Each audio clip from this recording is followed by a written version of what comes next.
Welcome to Dark Knight Films Reviews and another action movie night. Tonight I will be reviewing Pirates of the Caribbean, Curse of the Black Pearl, released in 2003. Pirates of the Caribbean, Curse of the Black Pearl stars Johnny Depp, Geoffrey Rush, Orlando Bloom, Keira Knightley, Jack Davenport, Kevin R. McNally, Zoe Saldana, Jonathan Pryce, and Trevor Goddard. Pirates of the Caribbean, The Curse of the Black Pearl was directed by Gore, Verbinski. Now, this one was written by Ted Elliott and Terry Rossio, based on the Walt Disney Pirates of the Caribbean ride. Now, this one is a film that I didn't expect to enjoy back when it first came out. I like pirate films, but I was a little hesitant about this one. And then when I started watching it, Johnny Depp's portrayal of Captain Jack Sparrow, while at the beginning it seems weird and strange, and I didn't know what to think of it. As it progressed, I began to embrace him as the character, and I thought he was putting a lot into that character, which is a lot more than I could say for Orlando Bloom playing Will Turner. He is so lackluster and bland in the role that it's just hard to get behind that character just because he doesn't feel interesting. You cheated. Pirate. Same cannot be said for Keira Knightley's Elizabeth Swann. I thought she was very good and fit very well in this film alongside Johnny Depp. I can't breathe. And then they made me their chief. Another character that is a real standout in this film is Geoffrey Rush, playing Captain Barbossa. And I don't know if just Johnny Depp and him just got together with their characters or what, but I think that Johnny and Geoffrey Rush's performances together, playing Sparrow and Barbossa, they work so well off of each other. It's not possible. Not probable. You don't want to be doing that, mate. No, I really think I do.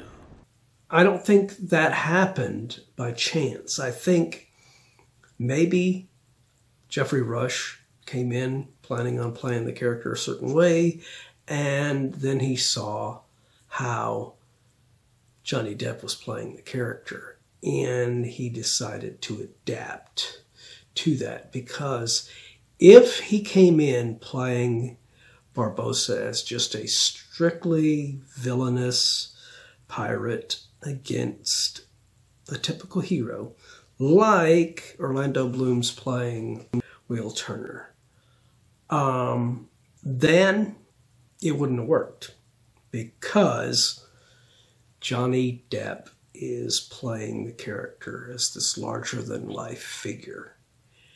And it works.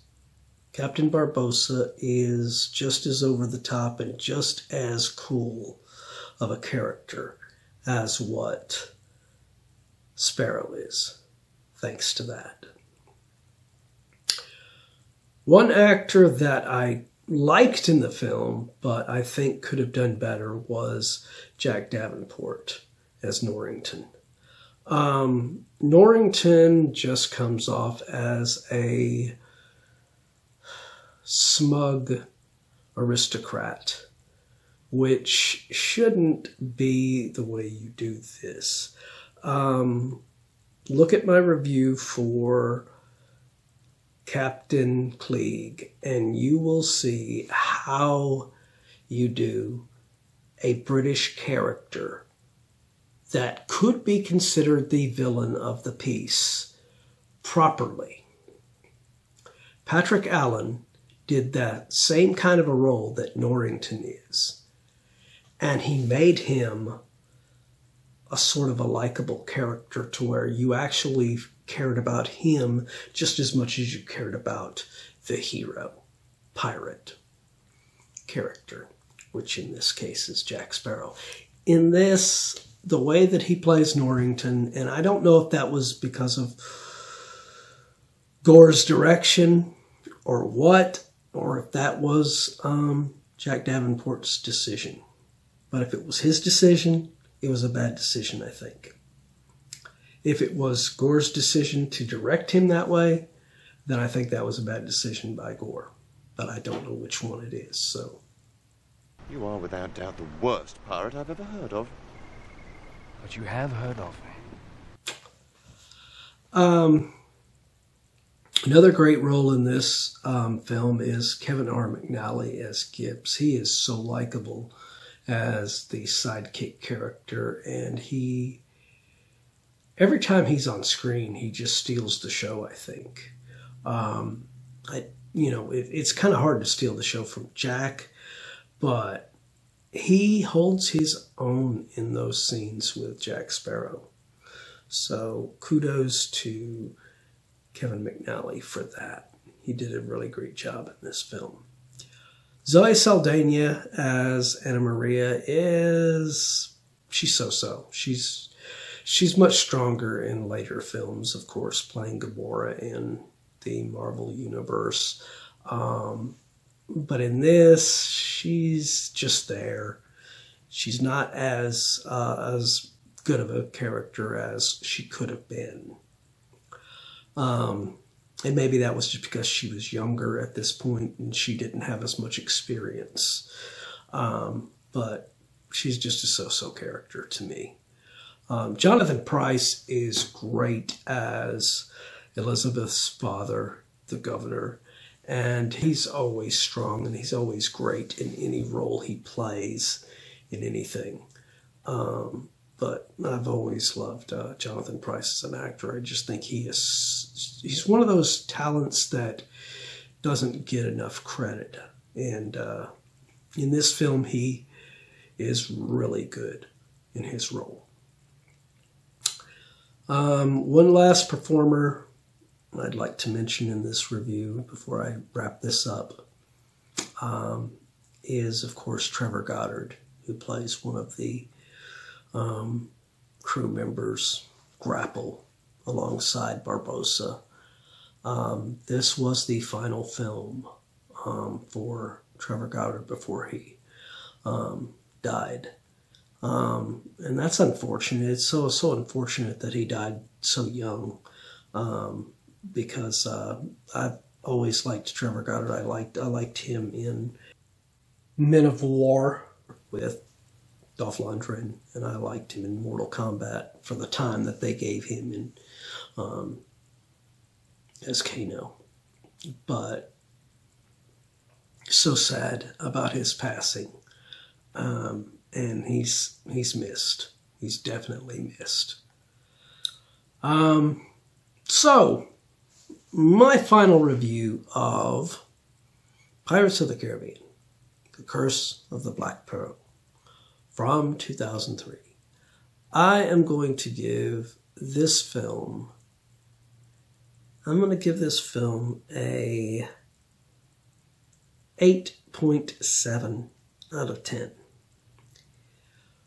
It is not the perfect pirate film. It's not near as good as a film like Captain Klieg or any other pirate film that I might review on this channel. I do think it is better than Pirates of Blood River, though. So that's one plus for this one. But yeah, if it had a stronger performance from Orlando Bloom, I think it could have been, and of course Jack Davenport, I think it could have been right up there with Captain Klieg and some of these others that are really great pirate films. But as it is, it's a good pirate film. I don't think it's the greatest of pirate films. But what do you guys think? Do you agree with my review? Do you disagree? Let me know in the comments down below. And if you enjoyed this review, do not forget to like, share, and subscribe. And don't forget to click that bell icon so you can be notified about future videos just like this one. And while you're by the subscribe button, click that join button and become a Dark Knight fan. Well, that's it for another action movie night. If you missed last week's action movie night, check out the link above to get caught up on that one. And if you've missed any other videos, check out this down here where you can watch a playlist of any of our action movie nights that you have missed.